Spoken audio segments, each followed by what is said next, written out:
La exclusión y la escuela. El apartheid educativo como política de ocultamiento. Paolo Gentili. Aquella mañana decidí salir con Mateo, mi pequeño hijo, a hacer unas compras. Las necesidades familiares eran, como casi siempre, eclécticas: pañales, disquetes, el último libro de Ana Miranda y algunas botellas de vino argentino difíciles de encontrar a buen precio en Río de Janeiro. Luego de algunas cuadras, Teo se durmió plácidamente en su cochecito. Mientras él soñaba con alguna cosa probablemente mágica, percibí que uno de sus zapatos estaba desatado y casi cayendo. Decidí sacárselo para evitar que, en un descuido, se perdiera. Pocos segundos después, una elegante señora me alertó. «Cuidado, su hijo perdió un zapatito». «Gracias», respondí, «pero yo se lo saqué». Un zapato perdido o cuando las miradas saben mirar. Algunos metros más adelante, el portero de un edificio de garage, de sonrisa tímida y palabra corta, movió su cabeza en dirección al pie de Mateo, diciendo en tono grave: «El zapato». Levantando el dedo pulgar en señal de agradecimiento, continué mi camino. Antes de llegar al supermercado, doblando la esquina de la avenida Nossa Señora de Copacabana y Reina Elizabeth, un surfista igualmente preocupado con el destino del zapato de Teo, dijo: «Hoy, Mané, tu hijo perdió la sandalia». Erguí el dedo nuevamente y sonreí agradeciendo, ya sin tanto entusiasmo. En el supermercado, los llamados de atención continuaron. La supuesta pérdida del zapato de Mateo no dejaba de generar diferentes muestras de solidaridad y alerta. Llegando a nuestro departamento, Joao, el portero, haciendo gala de su habitual histrionismo, gritó despertando al niño: «Mateo, tu papá perdió de nuevo el zapato». El sol tornaba aquella mañana especialmente brillante. La preocupación de las personas con el paradero del zapato de mi hijo, aunque insistente, le brindaba un toque solitario que la hacía más alegre, o, al menos, fraternal. Sin embargo, una vez a resguardo de los llamados de atención, comenzó a invadirme una incómoda sensación de malestar. Río de Janeiro es, como cualquier gran metrópoli latinoamericana, un territorio de profundos contrastes, donde el lujo y la miseria conviven de forma no siempre armoniosa. Mi desazón era, quizás injustificada. ¿Qué hace del pie descalzo de un niño de clase motivo de atención y circunstancial preocupación en una ciudad con centenas de chicos descalzos, brutalmente descalzos? ¿Por qué, en una ciudad con decenas de familias viviendo a la intemperie, el pie, superficialmente descalzo de Mateo, llamaba más la atención que otros pies cuya ausencia de zapatos es la marca inocultable de la barbarie que supone negar los más elementales derechos humanos a millares de individuos? La pregunta me parecía trivial. Sin embargo, de a poco fui percibiendo que aquel acontecimiento encerraba algunas de las cuestiones centrales sobre las nuevas, y no tan nuevas, formas de exclusión social y educativa vividas hoy en América Latina. Y esta sensación, lejos de tranquilizarme, me perturbó todavía más. Traté de ordenar, en vano, mis ideas. La posibilidad de reconocer o percibir acontecimientos es una forma de definir los límites siempre arbitrarios entre lo normal y lo anormal, lo aceptado y lo rechazado, lo permitido y lo prohibido. De allí que, mientras es anormal que un niño de clase media ande descalzo, es absolutamente normal que centenas de chicos de la calle anden sin zapatos y deambulando por las calles de Copacabana pidiendo limosna. La anormalidad vuelve los acontecimientos visibles, al mismo tiempo que la normalidad suele tener la facultad de ocultarlos. Lo normal se vuelve cotidiano. y la visibilidad de lo cotidiano se desvanece, insensible e indiferente, como producto de su tendencial naturalización.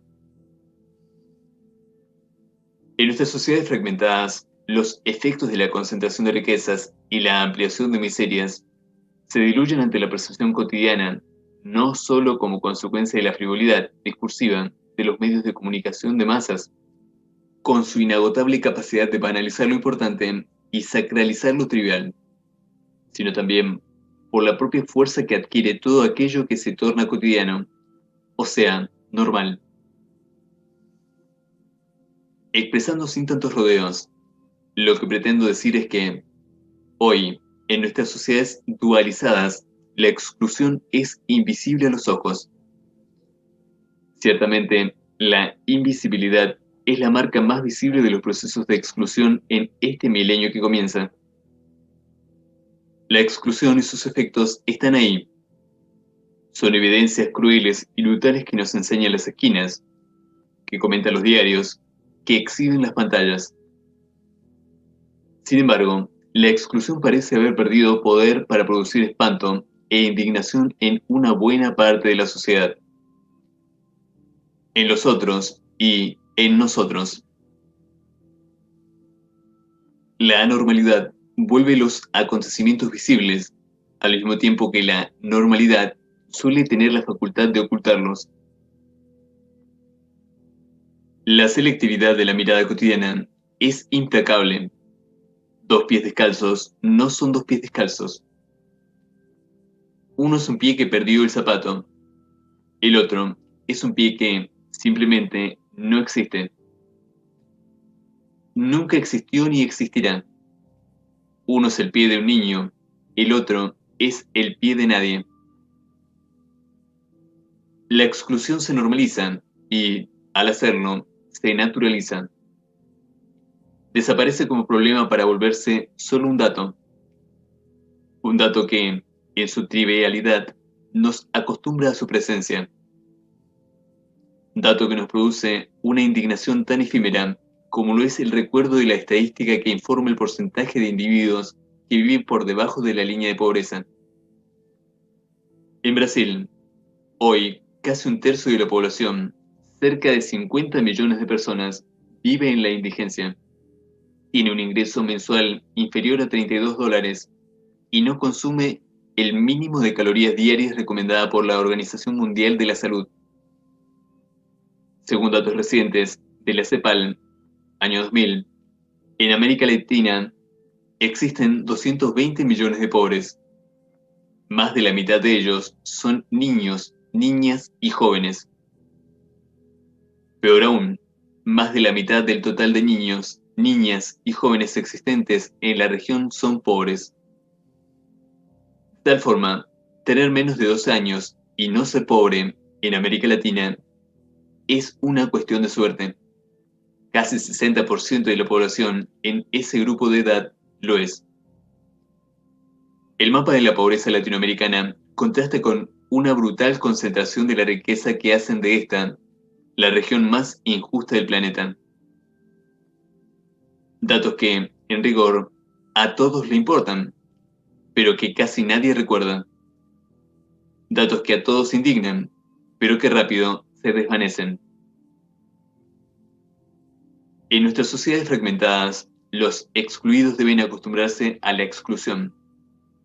Los no excluidos también.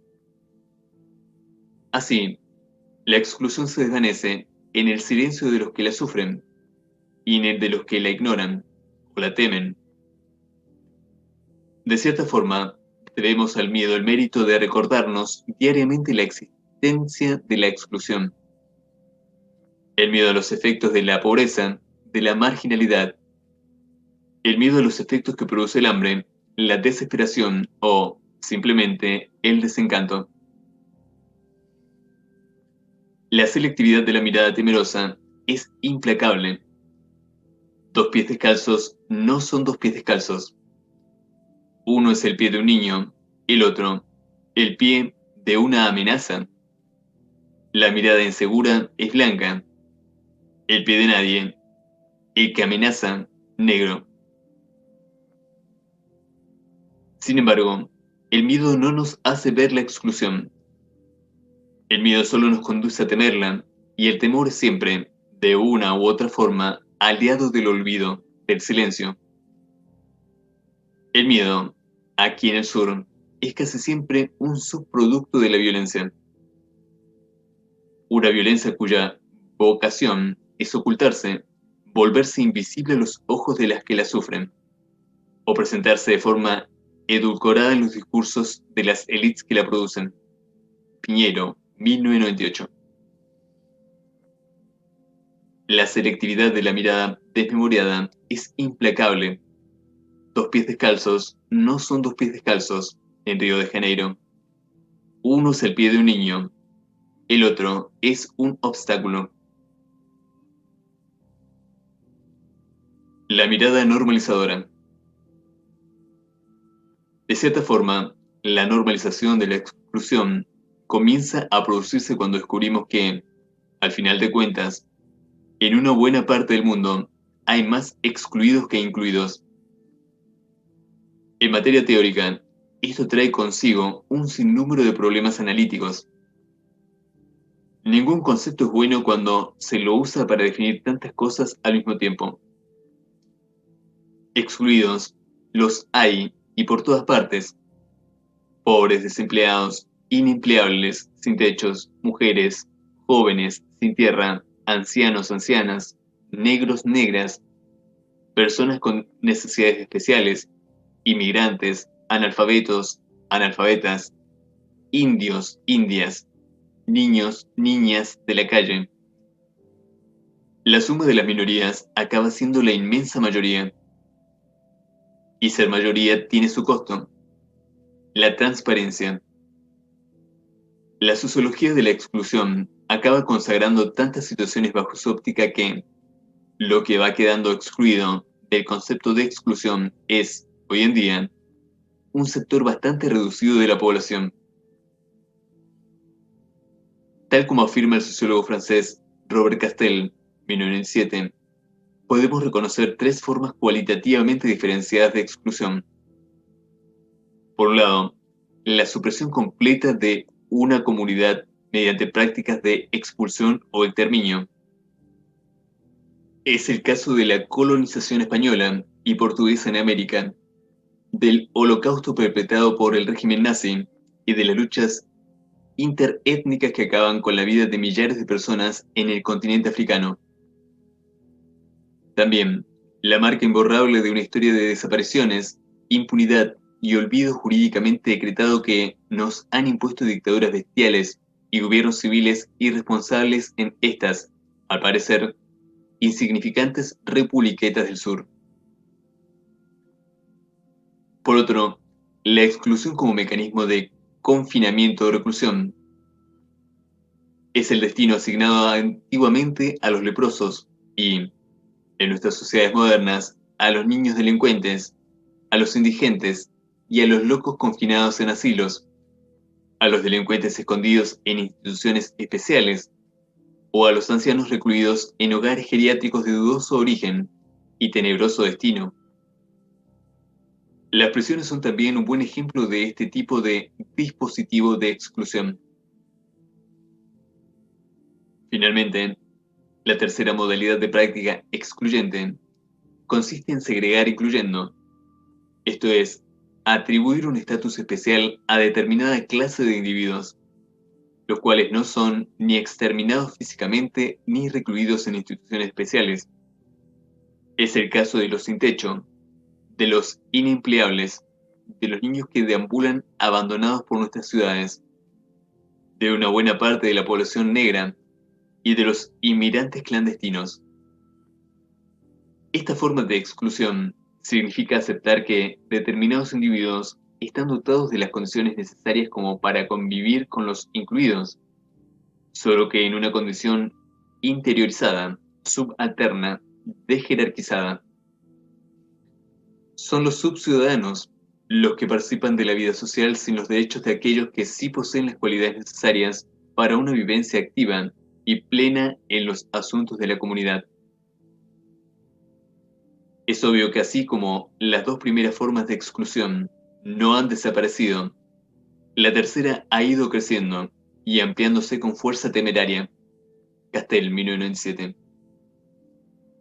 Podríamos decir que, en nuestras sociedades fragmentadas, esta es la forma normal de excluir, y siendo normal, es la forma transparente, invisible, de excluir. Conviene asimismo aclarar que esta transparencia no se produce de forma pasiva, sino mediante la aceptación, en gran medida activa, de los propios incluidos.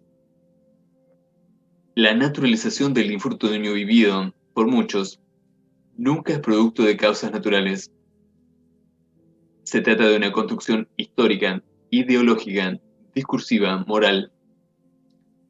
Una construcción que tiende a imbricarse en la mirada cotidiana, tornando los acontecimientos posibles de una invisibilidad artificial, aunque no por eso menos poderosa. Nadie ve nada, nadie tiene que ver con nada, nadie sabe nada.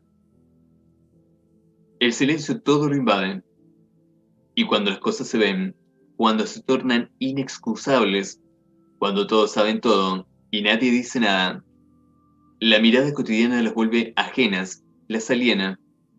Problema de ellos, se lo merecen, algo habrán hecho. Estos procesos también operan en las otras formas de exclusión cuando ellas se generalizan. Un análisis brillante y al mismo tiempo doloroso de tal tendencia es el libro de Daniel Jonah Goldhagen, Los verdugos voluntarios de Hitler, 1997. Los perpetradores de la sucesión final, aplicada en la Alemania nazi, no han sido ajenos a la construcción social de determinada moralidad, valores y creencias aceptados por una buena parte del pueblo alemán, como siendo necesarios e imperiosos. Se silencia aquello que arbitrariamente se convierte en algo inevitable. Dura lección que aprendimos también aquí, en estas silenciosas colonias del sur. De cierta forma, es posible reconocer que lo que distingue lo visible de lo invisible es una determinada jerarquía de valores, una cierta organización de sentidos. La mirada cotidiana opera movida por la selectividad de la conciencia moral. Determinados acontecimientos se tornan chocantes, agradables, indignantes o placenteros cuando entran en conflicto o van al encuentro de valores instituidos social y subjetivamente. En la historia del zapato de Mateo, lo que distingue dos pies descalzos es el diverso contenido moral atribuido a las respectivas ausencias. Los llamados de atención, a veces solitarios, a veces reprensivos, ante la supuesta pérdida del zapatito, se contraponen a la ausencia de llamados de atención, indignados o solidarios, ante la pobreza de aquel cuyo pie descalzo es, lejos de un descuido, la marca inocultable de la relación social que lo convierte en un niño abandonado. Pero, ¿qué tiene que ver todo esto con la escuela? La escuela de las muchas exclusiones. La útil categorización ofrecida por Robert Castell permite, por ejemplo, ponderar mejor uno de los pocos logros que, en materia de política educativa, los gobiernos neoliberales latinoamericanos suelen ofrecer a sus críticos: el avance en los procesos de universalización de la escolaridad básica, lo cual estaría indicando, según afirman, una disminución progresiva y tendencialmente total de los índices de exclusión educativa. Resulta evidente que el incremento en la tasa de escolarización, el aumento en el promedio de años de obligatoriedad escolar, que, en la región, pasó de un poco más de 8 años promedio durante la década del 80 a casi 10 a fines de los 90, así como la disminución del índice de analfabetismo absoluto y de las tasas de deserción y repetición escolar, no han sido mérito exclusivo de los gobiernos neoliberales y conservadores que gobernaron buena parte de América Latina durante los últimos 20 años. Los sectores populares, con sus demandas y estrategias de lucha, orientaron acciones que permiten comprender cómo estos procesos de democratización, más que generosas dádivas, fueron producto de conflictos y resistencias sociales a las políticas de exclusión promovidas desde dentro y fuera del Estado. Como quiera que sean, 2 décadas de ajuste permiten reconocer que, aunque los grandes problemas subsisten, los sistemas educativos son hoy, en América Latina, un poco menos excluyentes que algunos años atrás. La cuestión, mientras tanto, parece más compleja. Resulta, sin lugar a dudas, altamente significativo que los sistemas educativos nacionales hayan alcanzado, en algunos casos, niveles tan importantes de universalización en materia de acceso y permanencia. Sin embargo, cualquier festejo apresurado puede ocultar algunas de las tendencias que han acompañado de forma perversa esta dinámica democratizadora. En efecto, desde los procesos de colonización en adelante, y especialmente en el marco de la compleja constitución histórica de los Estados nacionales latinoamericanos, los sistemas educativos fueron desarrollándose a diferentes velocidades. Esta asincronía en los ritmos de desarrollo escolar no solo marcó algunas de las evidentes diferencias locales que existen cuando, en América Latina, se compara la historia de los diferentes sistemas educativos nacionales, sino también fue configurando una serie de diferencias internas que explican cómo, hacia su propio interior, los sistemas escolares de cada país se han caracterizado por la heterogeneidad institucional y pedagógica. Esta heterogeneidad se ha expresado a partir de la configuración de circuitos educativos altamente diferenciados que suelen convivir dentro de aparatos escolares que, lejos están de funcionar como sistemas unificados. En otras palabras, la proclamada unidad de los sistemas educativos nacionales siempre fue, en América Latina, mucho más una aspiración que una realidad. Circuitos educacionales altamente segmentados y diferenciados en tipo de población que atienden en las condiciones de infraestructura y de ejercicio de la función docente en materia pedagógica, etc., han ido configurando un conglomerado institucional donde la norma ha sido, casi siempre, la de ofrecer educación pobre a los pobres, permitiendo apenas a las élites la posibilidad de acceso a una educación de excelencia. Circuitos diferenciados donde el derecho a la educación de calidad, lejos de fundamentarse en un principio de igualdad, se fue constituyendo en un caro privilegio de aquellos en condiciones de poder pagarlo. Los procesos de segregación incluyentes a los que hace referencia Castell permiten reconocer cómo, al no haber sido modificada durante las últimas 2 décadas esta estructura histórica de discriminación educativa, la universalización en el acceso y permanencia a los sistemas escolares, parcial o total, según el caso, se ha ido juxtaponiendo a una dinámica de diferenciación institucional injusta y antidemocrática. Lo de siempre, escuelas pobres para los pobres y ricas para los ricos. Semejante tendencia, al mismo tiempo en que atenúa una forma histórica de exclusión educativa, refuerza otra, produciendo en ella nuevas dinámicas. El mecanismo histórico más eficaz de discriminación educativa, la negación del derecho a la educación a los sectores populares, imposibilitados así de acceder y permanecer en la escuela, ha disminuido tendencialmente su intensidad. Sin embargo, no por esto, la exclusión educativa ha desaparecido o está en camino de hacerlo. Aún hoy, 39 millones de analfabetos absolutos son, en América Latina, la marca inocultable de este apartheid educativo. La posibilidad de disminución de estos índices, más allá de la positividad que conllevan, no necesariamente deberá significar el fin de estas políticas de segregación, sino el refuerzo de dinámicas diferenciadoras que intensifican procesos de exclusión incluyente. Los pobres pueden tener acceso al sistema escolar, siempre que no se cuestione la existencia de redes educacionales estructuralmente diferenciadas y segmentadas, donde la calidad del derecho a la educación a la cual se accede está determinada por la cantidad de recursos que cada uno tiene para pagar por ella. En otras palabras, al ampliarse el acceso y la permanencia en un sistema educativo cuya estructura misma es segmentada, las posibilidades de ingreso y egreso del aparato escolar acaban siendo también inevitablemente diferenciadas. Que todos tengan acceso a la escuela no significa que todos tengan acceso al mismo tipo de escolarización. Esto siempre ha sido así en América Latina, y lo es mucho más ahora, después de 20 años de ajuste.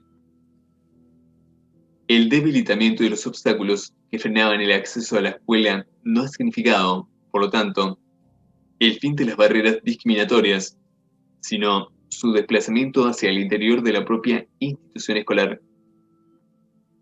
Tonalidades diferentes en los procesos de exclusión y, consecuentemente, nuevos escenarios de segregación y resistencia. La exclusión educativa no ha cesado, simplemente se ha desplazado. El escenario heredado de estas reformas se torna más dramático al reconocer que otro de los supuestos méritos del neoliberalismo no es sino el inocultable emblema de su rotundo carácter antidemocrático y excluyente. Con frecuencia, los reformadores de turno afirman que hoy el centro de las políticas públicas son los agentes, los actores, las personas. Siendo así, dicen una política que promueva la equidad debe atender a aquellos que se encuentran en una situación de desventaja, pobres, analfabetos, niños, desempleados, en suma, excluidos. Objetivo loable que ha dado origen a un sinnúmero de políticas focalizadas, mediante las que se presenta un abanico medianamente amplio de programas sociales de todo tipo, acciones compensatorias, sistemas de adopción de escuelas y o personas, adopte un analfabeto, apadrine la escuelita de su barrio, estímulo a la responsabilidad social de todos, especialmente del empresariado, voluntariado, promoción de acciones filantrópicas, etc.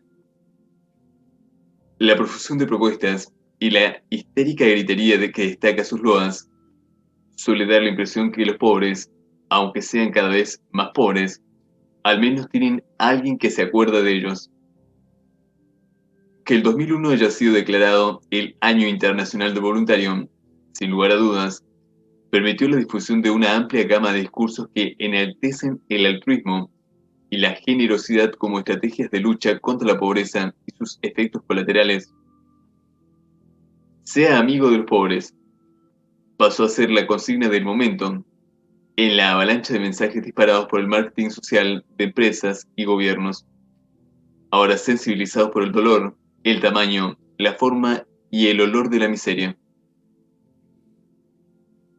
Pero el problema parece ser más serio. Resulta evidente que la exclusión es un estado, una condición.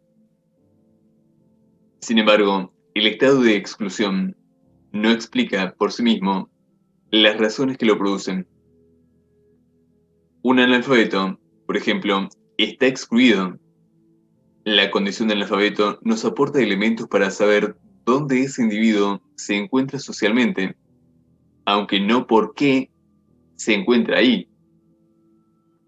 Si esto no fuera así, nos enfrentaríamos al tautológico argumento de que los analfabetos están excluidos por ser, justamente, analfabetos y son analfabetos por ser excluidos.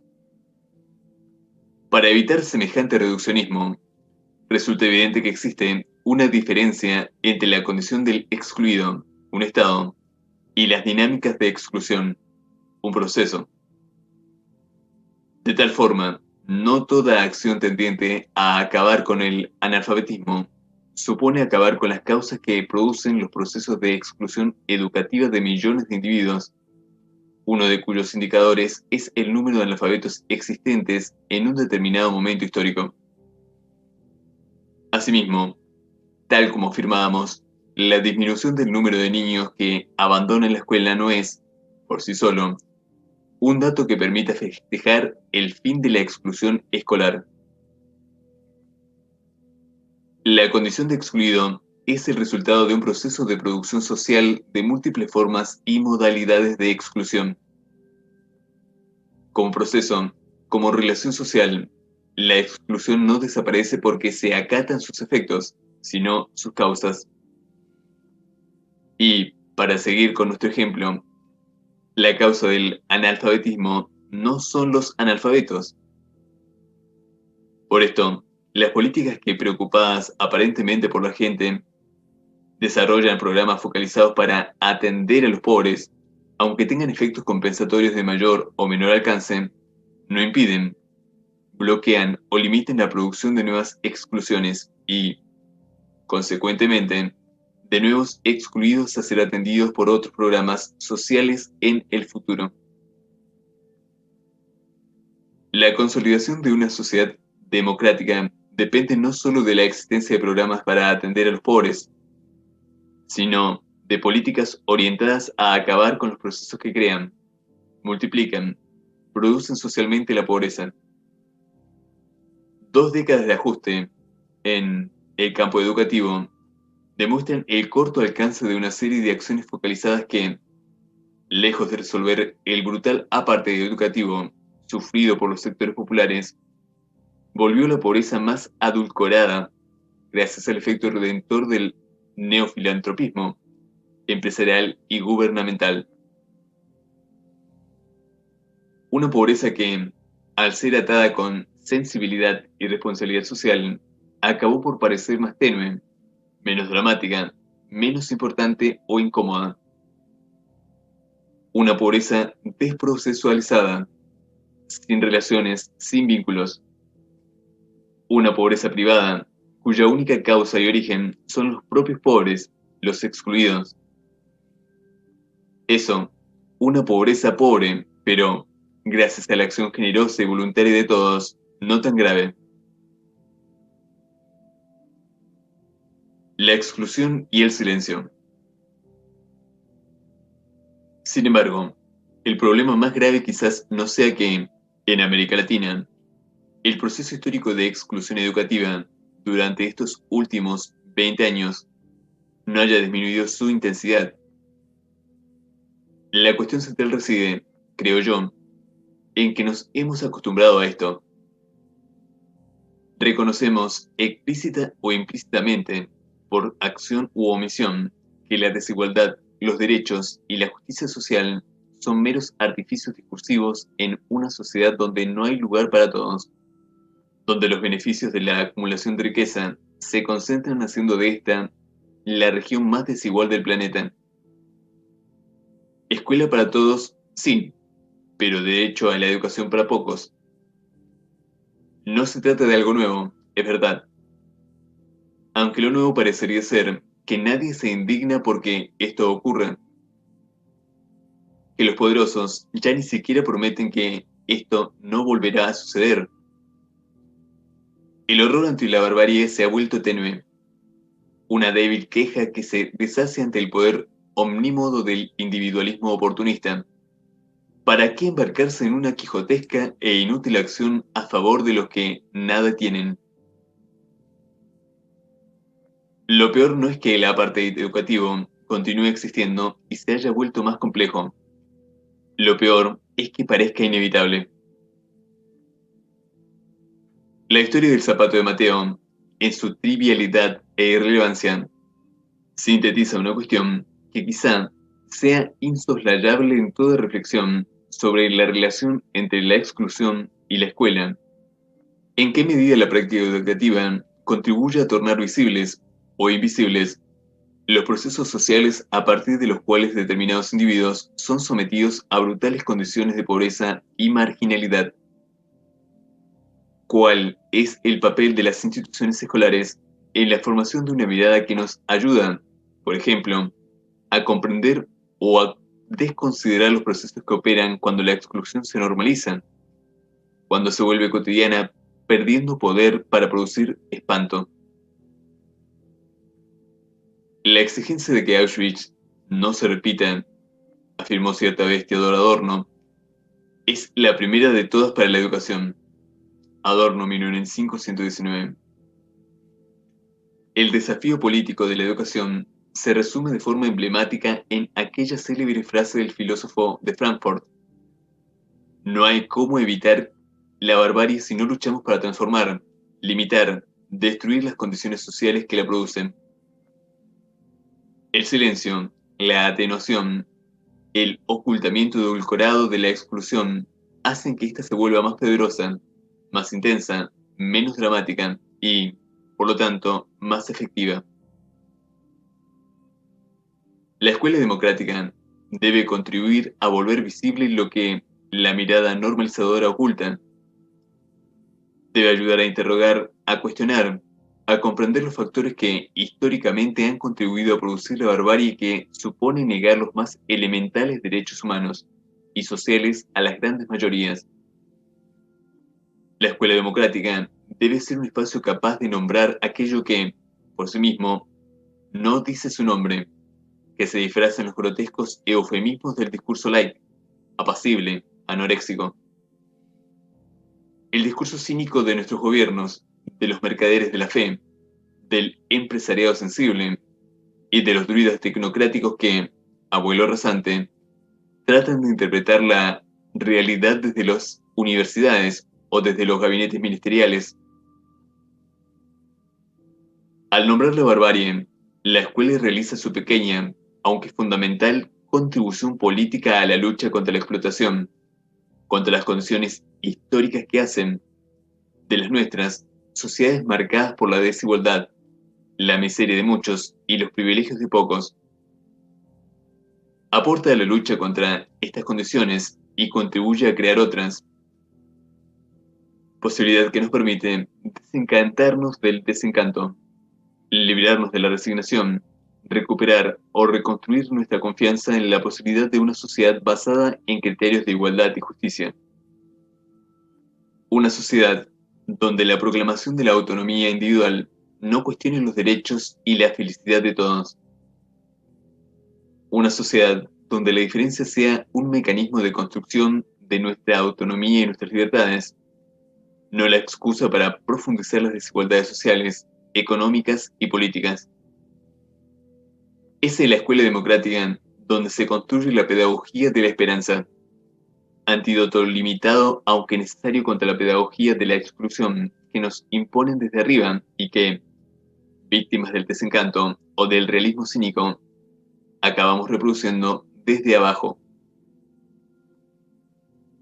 Aquella mañana, el sol tenía un brillo especial. Quizás lo fuera por la risa de Mateo que, ya despierto, me invitaba a revolcarme con él, a morderlo, a besarlo, a cantar. Traté de imaginar qué tipo de escuela iba a tener la suerte, o la desgracia, de conocer. No lo sé. Espero que sea una que le permita distinguir la diferencia entre dos pies descalzos, entre un trivial descuido y una brutal negación. Solo eso. Una escuela que lo ayude a reconocer la diferencia entre dos pies descalzos y a sentir vergüenza al descubrir que, muchas veces, solo somos capaces de percibir la existencia de aquel que supuestamente perdió el zapato.